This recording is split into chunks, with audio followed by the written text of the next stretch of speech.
All right, we're recording. All right, Revelation chapter 13. This light is not good. Let's see what happens. Got the screen. All right, Revelation chapter 13. Let's see, I got to move this over. Can't see. If you remember, we got started in 13 last week. We got into the description of the Antichrist and talked a lot about the Antichrist and our response to the Antichrist. Talked about, we went back into Daniel to see where the Antichrist was talked about in many places in Daniel.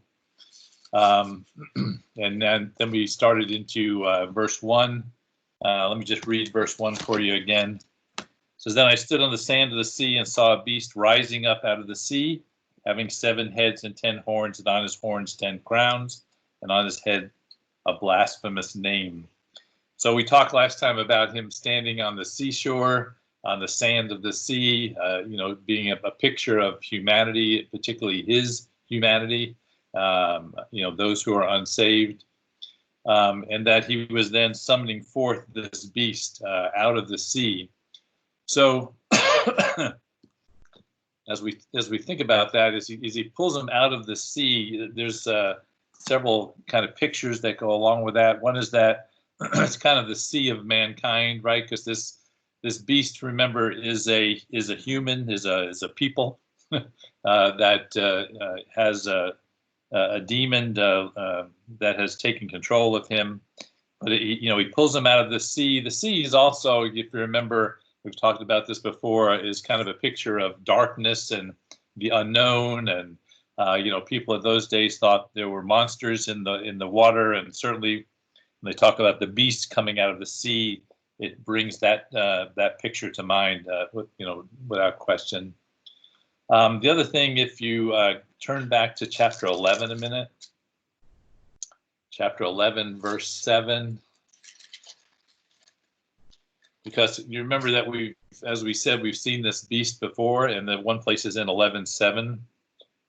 It says, "When they finish their testimony," talking about the 2 witnesses, "when they finish their testimony, the beast that ascends out of the bottomless pit will make war against them, overcome them, and kill them." So here you see the same beast. This is the Antichrist again, but now ascending out of the bottomless pit. So that's why I'm saying when we talk about the sea, it's often thought of as that dark, evil place, if you will, where monsters are, and certainly this connecting it with the abyss and with the pit, kind of brings that together. Again, just reminding you that this is a human embodied with a demon that comes from the pit. Now let's look at if you can go back to Daniel, chapter 7. And you may want to keep your finger there. We're going to go back there a couple of times. Daniel chapter 7, and in particular, verse 8. Verse 7. Daniel chapter 7, verse 7. Light is killing me. It says, and this I saw in the night visions, and behold, a 4th beast, dreadful and terrible, exceedingly strong. It had huge iron teeth. It was devouring, breaking in pieces, and trampling the residue with its feet. It was different from all the beasts that were before it, and it had 10 horns. So here you have this picture of the beast of the Antichrist back in Daniel, and again with the 10 horns, and back in Revelation. And again, we see that is being described with 10 horns, with 10 crowns, and then also the 7 heads. So what do you remember about the 10 horns? What's the picture about the 10 horns? What's that mean? Anybody?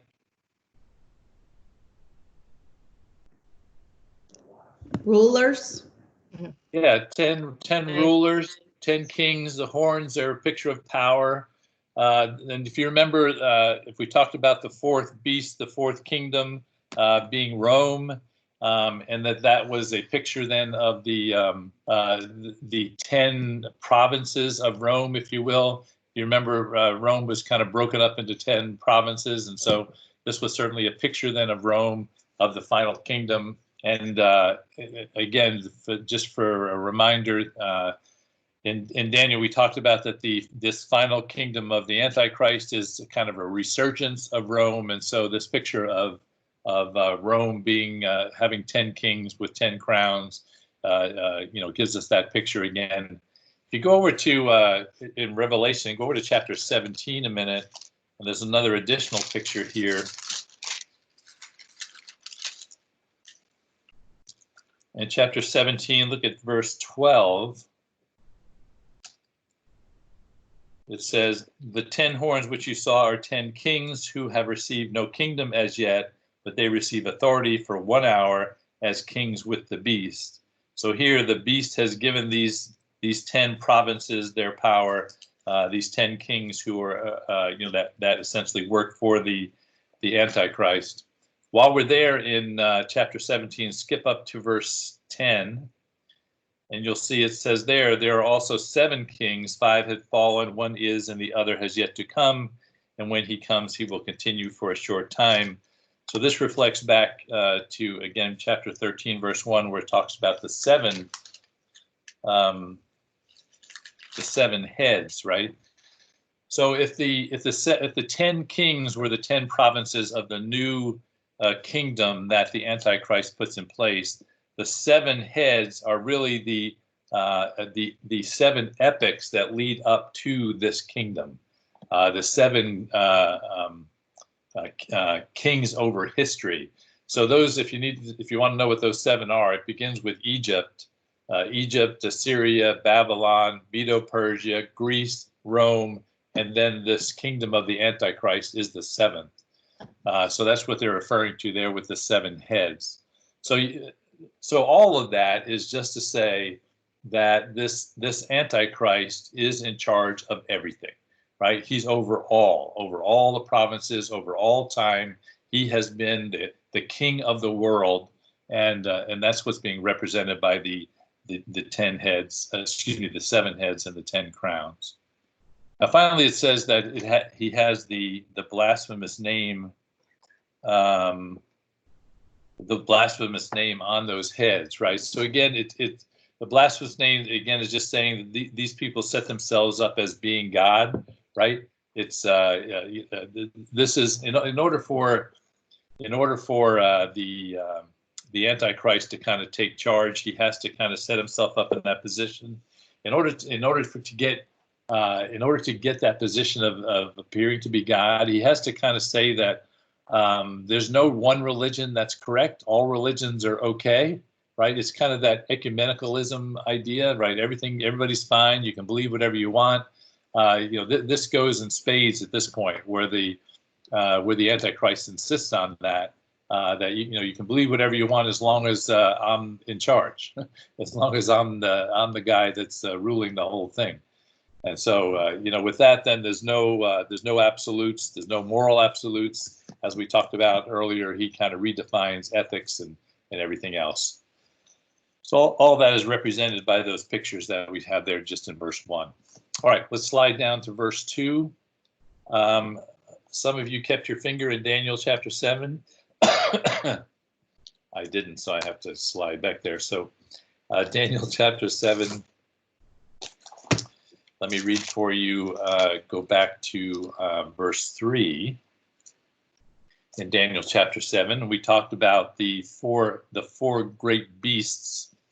So let me just read that again from verse 3, Daniel chapter 7. It says, "The 4 great beasts came up from the sea," again from the sea, "each different from the other. The first was like a lion, eagle's wings. I watched till his wings were plucked off, and it was lifted up from the earth and made to stand on 2 feet like a man, and a man's heart was given to it. Suddenly another beast, a second like a bear. It was raised up on one side, had 3 ribs in its mouth between its teeth, and they said thus to it, Arise and devour much flesh. After this I looked, and there was another like a leopard, which had on its back 4 wings of a bird. The beast also had 4 heads, and dominion was given to it. And after this I saw in the night vision, behold, a 4th beast, dreadful, terrible, exceedingly strong, etc., that we just read a minute ago. So you see these 4 beasts.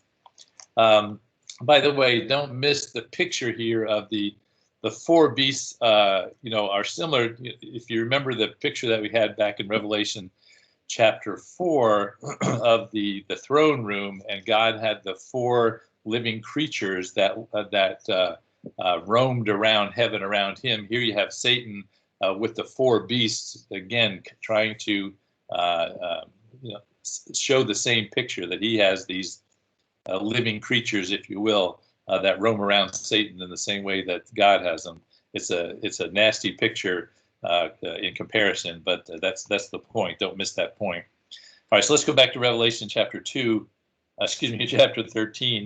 verse 2. It says, "Now the beast which I saw was like a leopard. His feet were like the feet of a bear. His mouth was like the mouth of a lion. And the dragon gave him his power, his throne, and great authority." So here you see that this picture then of the Antichrist kind of brings together all of those beasts that we saw back in Daniel, all of the evil, all of the the presence of Satan in those evil empires in the past are brought together in this one empire that we have here, that's ruled by the Antichrist. Just curiosity, just to note that the order of them here are leopard, bear, lion. If you go back in Daniel, it was lion, bear, leopard. It's because Daniel is looking forward to these kingdoms, right? And John is looking backwards to these kingdoms, so he sees them in the opposite order. But again, the point is that it has the power and the all of the characteristics that we talked about when we talked about those animals, the ferocity, the speed, all those things are represented then in the kingdom that the Antichrist then rules. Now, the second half of that verse, the dragon gave him his power, his throne, and his great authority. So let me ask this question. Where does the Antichrist get his authority?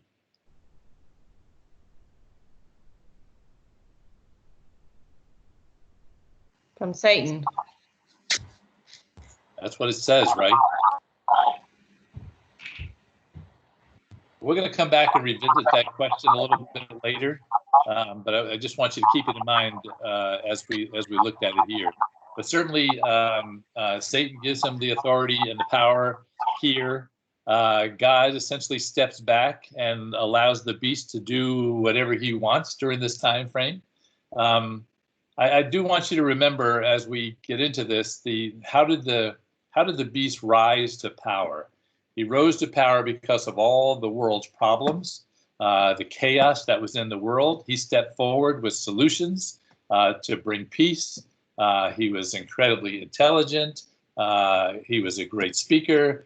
He was good looking, all those things. And he stepped into the void and brought peace, this false peace upon the earth. People then gave up their freedoms in order to have peace. That may sound familiar. And so we see him stepping forward into the situation here. So, all right, now let's go on to verse 3 with those important backgrounds. Verse 3, "And I saw one of the heads as if it had been mortally wounded, and his deadly wound was healed, and all the world marveled and followed the beast." So this is a very important part of the story of the beast, of the Antichrist. If you skip down to verse 12, you'll see it says, "And he exercises all of," we're talking here now about the false prophet in verse 12, but it says, "And he exercises all authority of the first beast in his presence, and causes the earth and those who dwell upon it to worship the first beast whose deadly wound was healed." So when they now talk about that first beast, this idea that he had this wound that was healed becomes an important characteristic. Get down to verse 14. It says, "He deceives those who dwell by those signs which he granted to do in the sight of the beast, telling those who dwell on the earth to make an image of the beast, again, who was wounded by the sword and lived." Skip over to chapter 17, verse 8.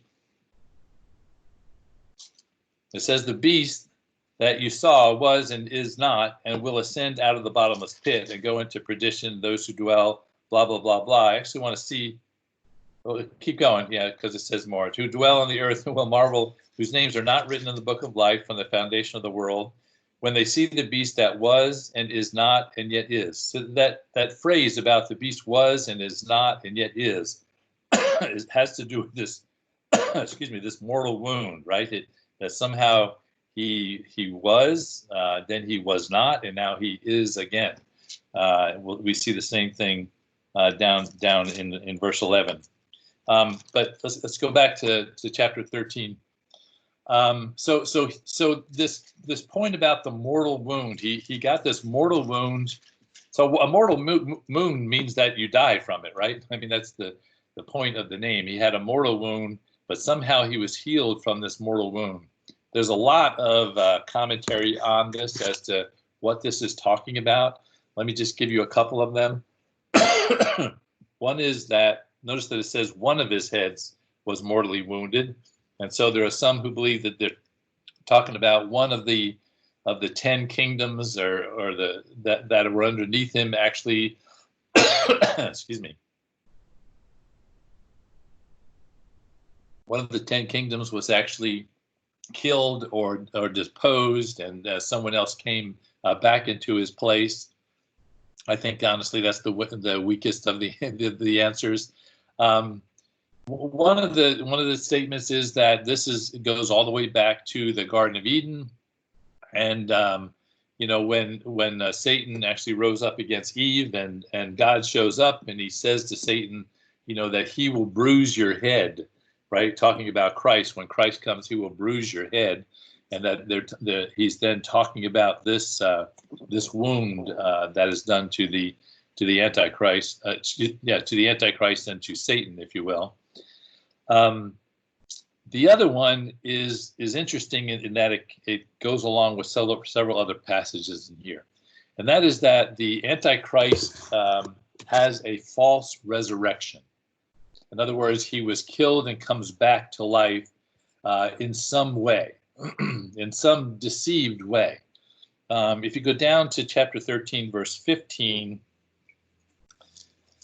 you see that it says, he, talking about the false prophet, was granted power to give breath to the image of the beast, that the image of the beast should both speak and cause as many as would not worship the image of the beast to be killed. So we'll see when we get to the second half that there's an idol of the beast that is made, and that idol begins to speak as if it is alive. Some of your translations may even say that it gave life to the beast. So there's this idea that there was this that the beast somehow had this mortal wound, was killed, and then somehow came back to life as a part of the reason that people, it says back in verse 3, right, that all the world marveled and followed after him because of this resurrection, or this false resurrection. They marveled and followed after him. I just want to read for you something in 2 Thessalonians. You don't need to turn there if you don't want. 2 Thessalonians chapter 2, verse 9. Again, 2 Thessalonians in this section talks a lot about the end times. It says here, the coming of the lawless one is according to the working of Satan with all power, signs, and lying wonders. So just that last part where it says lying wonders, right? He has wonders, but they're lying, they're false. They're deceitful in some way. He does a lot of wonders, a lot of things, but somehow it's not exactly, doesn't ring true. All right, now because of that, go on to verse 4, back in Revelation chapter 13, verse 4. Because of this false resurrection, if you will, it says, so they worship the dragon who gave authority to the beast, and they worship the beast, saying, who is like the beast? Who is able to make war with him? Right? So now they've gotten point of not only following after the beast and adoring the beast, but now they're worshiping him, right? They worship the beast. And in doing so, in worshiping the beast, who is the Antichrist, and worshiping the Antichrist, they recognize that they're worshiping Satan, right? So essentially the whole world falls into Satan worship. Now, don't think, black clothes and funny, stars on the floor and stuff. But the point is that they're worshiping someone who is not God. and in this case, the Antichrist. And in doing so, they're worshiping Satan. And so we see that going on here. If you remember, we've read this verse before. Let me just go back. Well, I actually didn't write down the verse number. But anyway, back in 1 Corinthians chapter 10, there's a verse that talks about when they sacrifice to these idols, they're actually sacrificing to demons, right? So the same thing is true here. When they sacrifice, when they worship this Antichrist, they're worshiping demons. They're worshiping Satan in this particular case. He is taking his place in the temple, and they are worshiping him. If we look down at verse 12 a minute, again, when we get to the false prophet, it says, he exercises all the authority of the first beast in his presence and causes the earth and those who dwell in it to worship the first beast whose deadly wound was healed. So that's the job of the false prophet, is to get everyone to worship the Antichrist. And we'll hear a lot more about that when we talk about the false prophet. But that's his job, to get everybody to worship the false prophet. Look at the phrase that they use at the end there, right? Who is like the beast? Who is able to make war with him? Oh, you're so great and wonderful beast, right? Nobody is as strong as you. Nobody can resist you in battle. You are invincible. You are incredible. Does this wording sound familiar to anybody? Turn back to Exodus, all the way back to Exodus, chapter 15.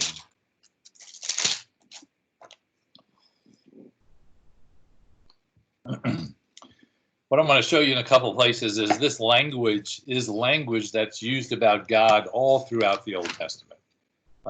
This is the kind of phrases that are used when the Israelites spoke about God. So here in Exodus chapter 15, verse 11, it says, who is like you, O Lord, among the gods? Who is like you, glorious in holiness, fearful in praises, doing wonders, etc., etc. If you go to Psalm chapter 35, we see a similar thing. Psalm 35:10.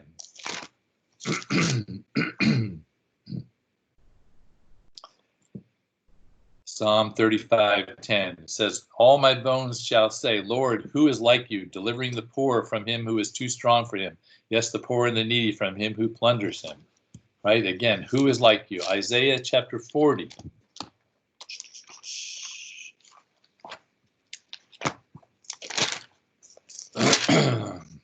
Isaiah 40, verse 18.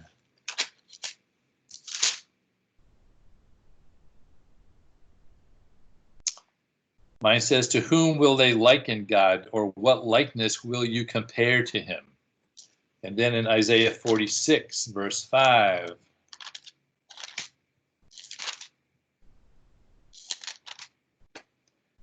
Mine says, to whom will you liken me and make me equal and compare me, and that we should be alike?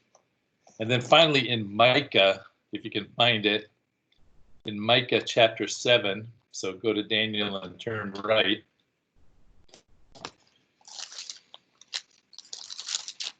I'm not sure I can find it. There it is. Micah chapter 7 in verse 18. Again, mine says, who is a God like you, pardoning iniquity and passing over the transgressions of the remnant of his heritage? He does not retain his anger forever, because he delights in mercy. He will again have compassion on us, etc., etc. So this phrase is absolutely mocking language against God, right? When they say, who is like the beast, who is able to make war with him? For centuries, this is the statement that the Israelites have been using about God. Now, all kind who are unsaved are now saying this about the beast, right? That they're seeing him as God. Who is like him? Who is able to make war with him? Who can overcome him? No one can, right? That's the answer that they're giving there. It's absolutely mocking. It's absolutely blasphemy against God by using that kind of language. All right, let's go down to verse 5. And he was given a mouth speaking great things and blasphemies, and he was given authority to continue for 42 months. So let's start at the end again. The 42 months, the 3.5 years. So this is the time again that the Antichrist is doing this. Remember again that the first 3.5 years before the midpoint, he is ruling the world. Everyone sees him as a great ruler and is wonderful. And then in the midpoint, you have the abomination of desolation when he sits on the throne, takes over as God, and then turns on all the redeemed and starts going against them. And this is when we have the picture of the woman in the wilderness and the whole thing. It's the same 42 months that we've been talking about all along. Now, what's interesting here is that he was given a mouth speaking great things. A couple things I want to talk about there. One is, who gave him this mouth to speak these great things and blasphemies? God did. God did? I would think all authority belongs to God, doesn't it? He allowed. God He has allowed. So remember just a few passages ago, I asked you who gave the authority to the beast, and we answered that it was Satan, right? And Right. here when we talk about who gives the authority to the beast, we want to say it's God. And so the answer is both, right? God is the only one who has authority. He's the only one who has power. He's the only one who can give anything to anyone. And what he has done is given it to the dragon, given it to Satan, and Satan then gives it on to the Antichrist. So all those answers are actually correct. But we just need to remember that, right? That God is allowing, as Debbie said, these things to happen. He's given them the authority to have this kind of destruction that's going on during this time. So just keep that in mind. The other thing is that he's given a mouth to speak great things. Now, this again goes back to this picture about, well, wait a minute, is he dead or alive? And is he given a mouth? Is he given the ability to speak even though he's dead? It raises that question again, and we'll see that more as we get down into the false prophet. So I just wanted you to see that. But then also notice, right, what's he given a mouth to do, right? To speaking great things and blasphemies. Again, this idea of him blaspheming over and over and over. If you remember back in Daniel, when we read about him, he talked about him speaking in a prideful way, speaking in a boastful way, over and over again. This is the same kind of picture, that he's continuing to be boastful. He's continuing to set himself up as God, to blaspheme God by saying that he is God. And we see the same thing as we go down in verse 6. It continues, right? Then he opened his mouth in blasphemy against God, to blaspheme his name, his tabernacle, and those who dwell in it. So again, it's very it's very central to his operation, if you will. It's very overt that he's doing this blaspheming. Not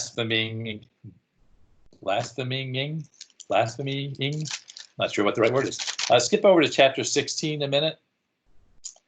In chapter 16, verse 9 in Revelation, it says, and men were scorched with great heat, and they blasphemed the name of God, who has power over these plagues, and they did not repent and give him glory. And then down in verse 11, they blasphemed the God of heaven because of their pains and their sores, and they did not repent of their deeds. So again, here you see the whole of mankind who are unsaved. Their response to what is going on is to blaspheme God, right? Again, they are following after their leader, who is the king of the world, Satan, at this time, and he's blaspheming God, and all the world is blaspheming God as these relations come upon them. So it's not surprising that's true. So look at the way it says it here in verse 6, that he blasphemed his name, his tabernacle, and those who dwell in heaven. Right. So blaspheming his name is all about blaspheming his character, his attributes. His tabernacle, is blaspheming heaven, and those who dwell in it includes the the martyrs that are up there, right? Includes the Christians that are in heaven. He's blaspheming everyone who is not under his control at this particular time. So it's a full blaspheme, if you will. All right, and then down to verse 7, and was granted to him to make war with the saints and to overcome them, and authority was given him over every tribe, tongue, and nation. So notice again, it was granted to him to make war. So it was given to him, authority was given to him from God through Satan to make war with the saints and to overcome them. And this certainly goes back to what we saw in Daniel, where it talks about him wearing out the saints, warring against the saints. We have the same kind of picture here. It's the same picture of what we saw about the woman who is run into the wilderness, again, because Satan is warring against them and overcoming them. Now, wait a minute. How is the Antichrist overcoming the saints? I thought the saints were overcomers.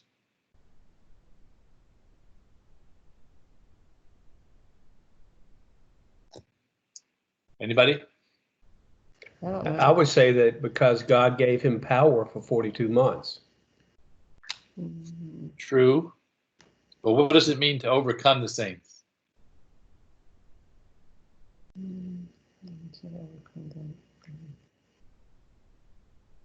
Kill. Well, I think they're going to be in control of the world, if we don't participate in their economy or their beliefs. So they're going to have power over us. Yeah, and we'll certainly see that when we get down into the false prophet. A lot of information about that there, but it's more than that, though. Doesn't mean that he overcomes the saints here. Is it because he puts to death those who don't worship him? Yeah, he's talking about killing them, right? Now, Yeah. He cannot overcome them spiritually, but he can overcome them physically, right? So he overcomes, he persecutes them, he kills them. So he has full authority to persecute and kill all of the believers on earth during this time period. He's not allowed to take away their salvation. That cannot be done. In fact, it talks about that if he could, he would, but he can't. So we have them overcoming them. The authority was given him to, over every tribe, tongue, and nation, right? So it goes, this is not just about the Jews. This is about all those who follow after Christ around the whole planet. He's able to overcome them. And then verse 8, all who dwell on the earth will worship him, whose name have not been written in the book of life of the Lamb, slain from the foundation of the world. Now, first of all, who is the all who dwell on the earth?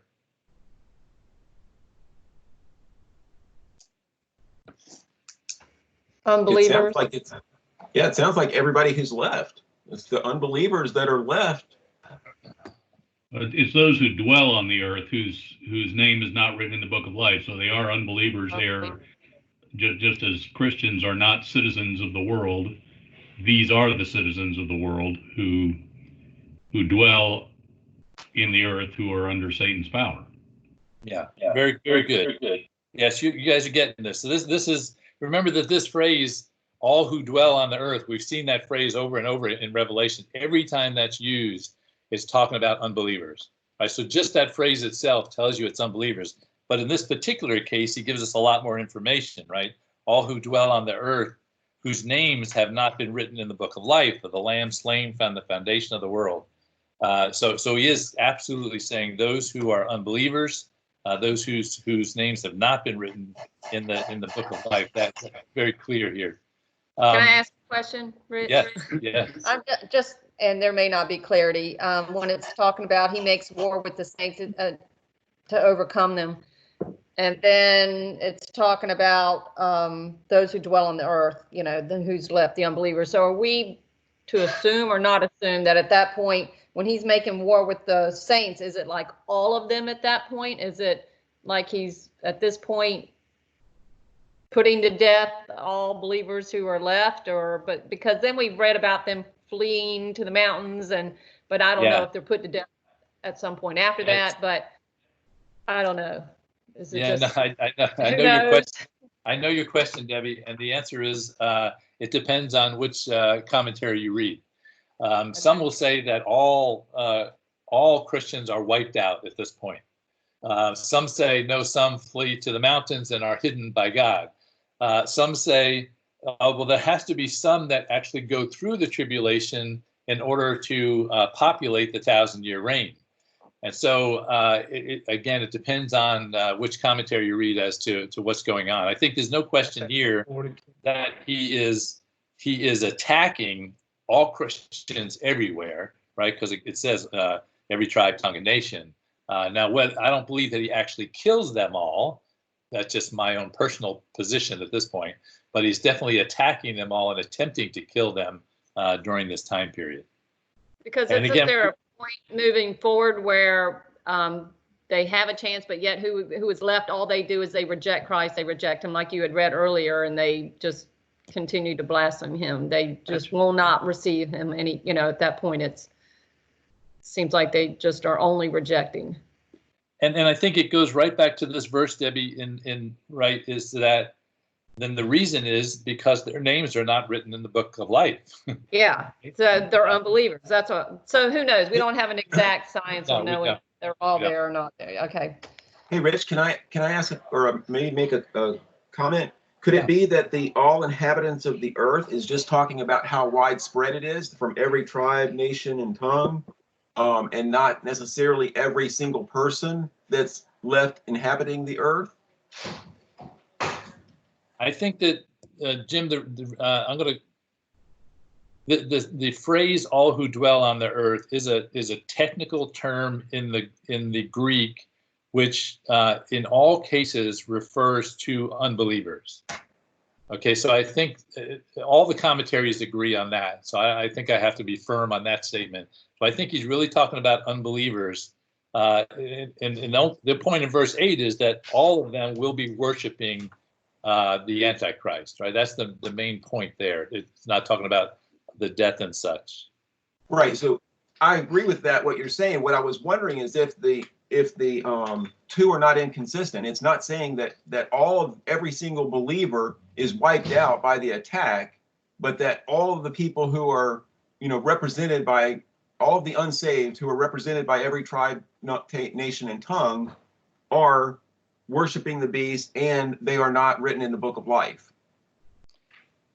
I don't think so. I think verse 7 is really talking about his attack on the saints and overcoming them, and the saints from all tribes, tongue, and nation.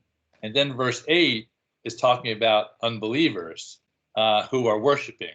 So verse 7, the people are attacked. Those are the believers. And then verse 8 is the unbelievers who are worshiping, is what I think. No, I agree with that. Okay. I was just trying to reconcile what Debbie's question was whether all believers were wiped out by the attack of the Antichrist. And I don't necessarily think that that's inconsistent with the language that's written there. I agree with that, because I think that, again, in the commentaries, there are many who say, no, this just means he has authority to overcome them, but it doesn't mean that he actually killed all of them. So, and again, when we get into the 1,000-year reign, this question is going to come up again as we talk about, is there anybody left on the earth who can populate that 1,000-year reign? But we'll hold that until then. All right. Let's see. Oh, the other thing I just wanted to pause here and just make sure you get is this is a very powerful statement about salvation, right? That those who are saved have their names written in the book of life before the foundation of the world, right? This has a lot to do with election, predestination, and all those fun words that we've dealt with before when, for those of you who've been around, when we went through Rome. This is very consistent with that kind of statement that the elect, those who are not worshiping the Antichrist, are those whose names have, from the foundation of the world, been written in the book of the life of the Lamb that was slain. So it's an interesting and powerful verse right here in the middle of this story about salvation and election. Any comment on that before I go forward? I would just, yeah, I'll just say in my other group, there was a lot of comments on that because that group has not gone through Romans and Hebrews and all the stuff that we've been through with this this conversation. So we got into quite a side conversation when I brought that up there. You all already know that I'm stuck on this one, and so you're not going to fight against me anymore. So, all right, let's go on. Let's see, is there anything else that I did want to show you just so that you know it's in here. Matthew 24:24. Look at that a minute. I referred to it a minute ago, but I want you to see it so that you know it's in here.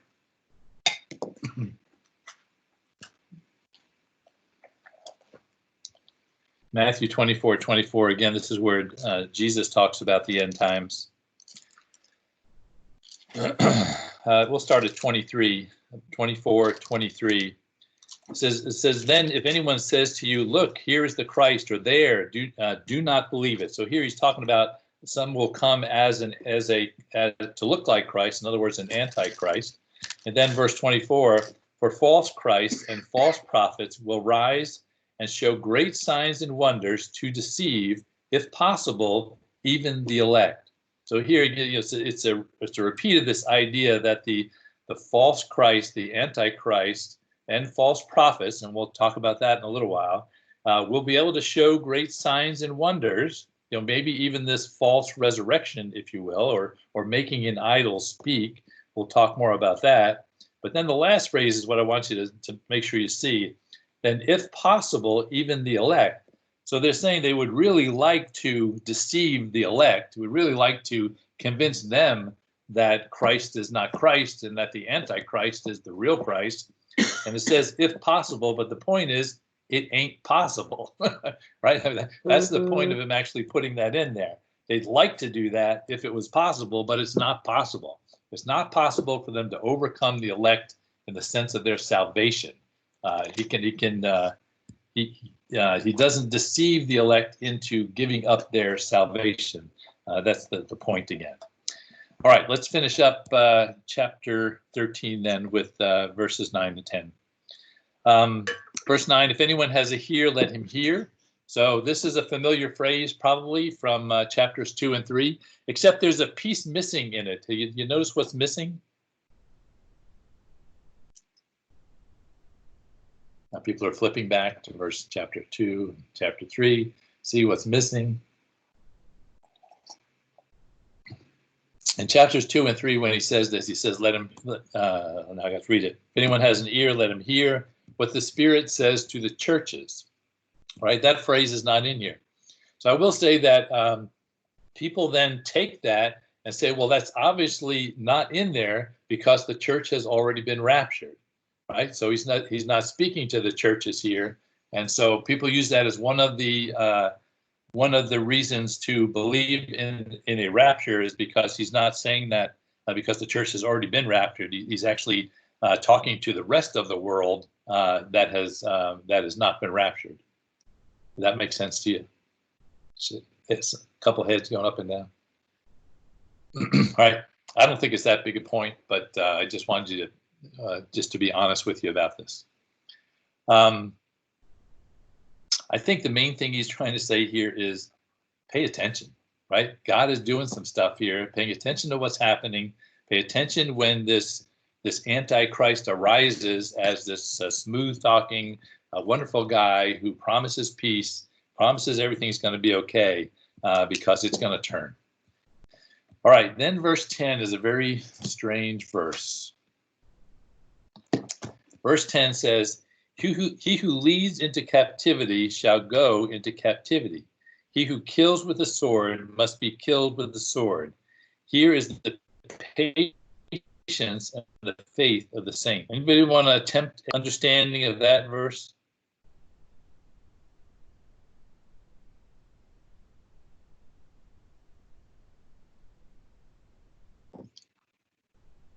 Well, let me just give you one. What's interesting is the commentaries even say that one is hard to understand. But I think the point he's saying here is that during this tribulation time, during this time when Satan is in charge and he is killing the saints and he's having authority over them, what the message that is being given to Christians here is, we want you to, what's the right word? We want you to accept what is going to happen to you, right? If you are going to go into captivity, go into captivity.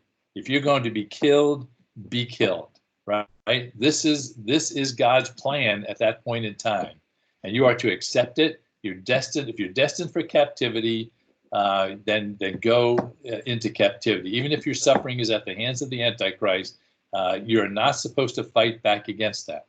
You're supposed to go along with what is going at that time. And it points to the last point in that verse, right? Here's the patience and the faith of the saints. The point here is that he's trying to say God is in control, right? Let Satan have this hour. God wins in the end. Don't get all freaked out over even that you might go into captivity or even that you might be killed. God wins in the end. You simply become martyrs. You simply, go to heaven quicker. It's a very, again, I think it's pointed at these churches, right, who are in the midst of their own tribulation at this time from the hands of the Romans, and he's saying to them, hey, you need to recognize that God is still in control, even in the things that are going on in your life, even in the captivity, even in the killing that's going on. I do think it's a message for us today in the midst of this craziness that we're in the middle of, right? He's saying, in the midst of even this pandemic, if you get sick, you get sick. If you die, you die. The point is that God is still in control. The point is that God still wins in the end. The point is that your book is still written in the book of life, right? That is the important thing, not what's going to go on, with my job, what's going to go on with my health, et cetera, et cetera. He is saying, here is the patience and the faith of the saints. This is what shows the patience and faith of the saints when these kinds of trials and tribulations come, that they have their eyes focused on the right things. All right, so that is the Antichrist in the first chapter, chapter 13. We'll stop there for today. Next week, we'll get into the false prophet, and we'll see what his job is and how he relates to the first beast to finish up chapter 13. Any questions or thoughts before we wrap this part up?